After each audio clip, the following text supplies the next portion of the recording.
is a beautiful day and I'm planning to go to work. But before we go to work, because we are doing 100 days of vlogging and we're going to stay committed to it, I thought this was a good way to finish off my last 3 months of my first year on YouTube as Kunaka Vlogs. And for the morning, we're going to have like little morning tea sessions. I actually woke up to this one comment on my YouTube where somebody was like, gosh, why on earth would you do that? Imagine being a lawyer most people can only dream about. I'm glad that being a lawyer is a dream for other people, but at the end of the day, it's not my dream and it never was my dream. I feel like I lived too long living other people's dream. Being a lawyer was never my dream. It was somebody else's dream put onto me from a young age. I never wanted to study law. I wanted to study dentistry or psychology or architecture. And I was told that I would study whatever my parents were going to pay for, which was law, because people wanted lawyers in the family. So I lived a very long time living other people's dreams, and I decided I can't continue to live my dream for other people. I only have one life, and it's my life to live, and I should choose what my life is going to look like for my happiness and my mental well-being.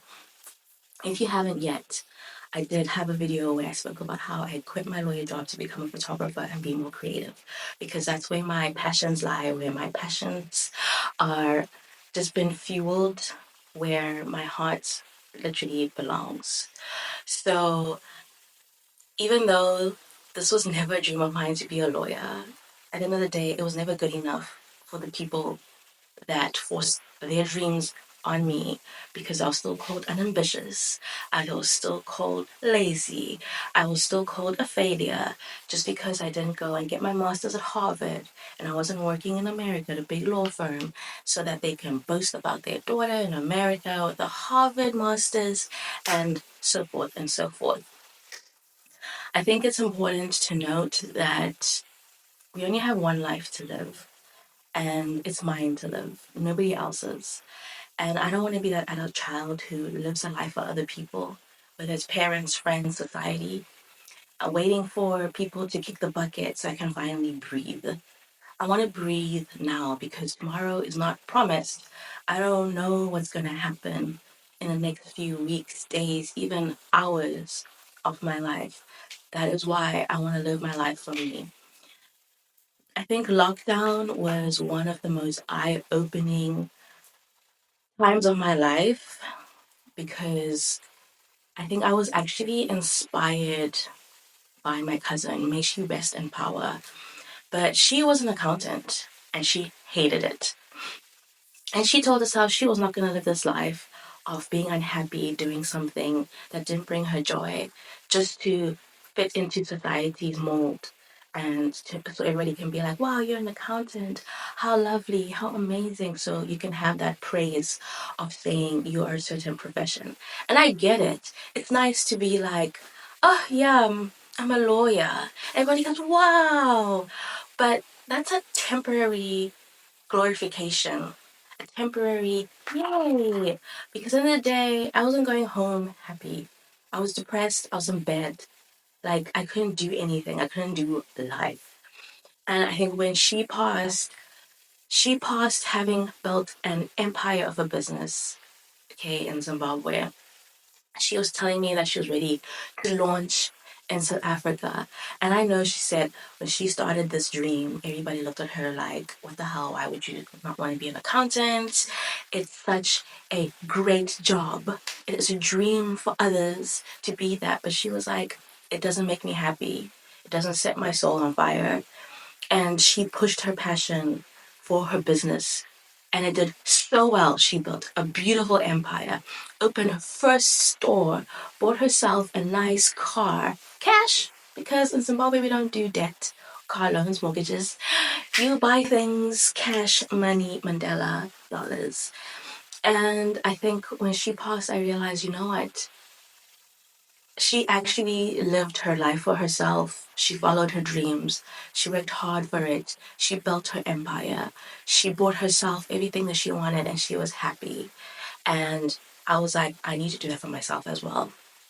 In honor of her, in honor of myself, in honor of my inner child whose dreams were killed at a young age, and in honor of all the little girls who are told that they can't be what they want to be and that they have to be a certain thing. This is for you. Also, all the little boys. Life, like I said, is too short to be living it for other people's dreams. This is my life, and I'm going to live it the way I want because tomorrow is not promised and death is always promised. And I'm looking forward to going to studio, learning more from my mentor, and just having a great day. So let's get into it.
And to end off a beautiful day, just to show that as much as people or society want to put you in a mold or to have comments like, why in the hell would you leave being a lawyer?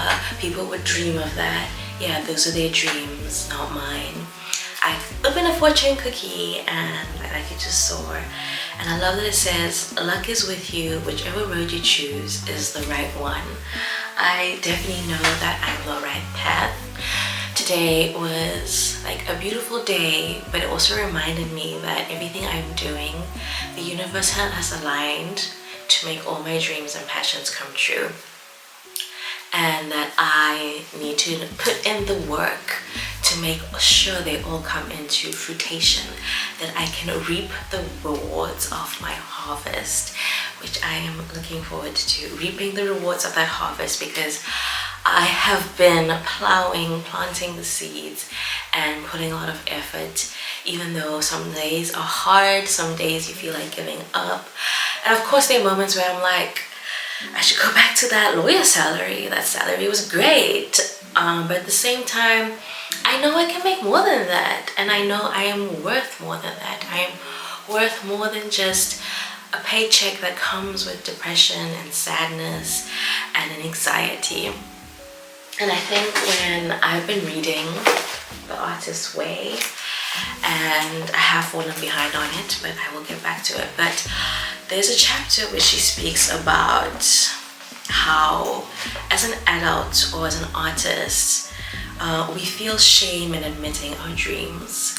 We feel like shameful, basically. And like she says, often we're wrongly shamed as creatives. From this shaming, we learn that we are wrong to create. Once we learn this lesson, we forget it instantly. Buried under it doesn't matter. The shame lives on, waiting to attach yourself to our own new efforts. The very act of attempting to make art creates shame. This is why many great students' film is never sent off to festivals where it can be seen, why good novels are destroyed or live in dark drawers. This is why plays do not get sent out, why talented actors don't audition. This is why artists may feel shame at admitting their dreams. Shame is re-triggered in us as adults because our internal artist is always our creative child. Because of this, making a piece of art may cause us to feel shame. And I am tired of the shame, because this also comes in many forms of people shaming you for choosing a different path, for wondering why you'd leave this prestigious job title and stuff like that. And that's why we end up never taking the leap of faith in ourselves, why we never take the leap in taking those photos, taking that photography class, taking that pottery class, creating something.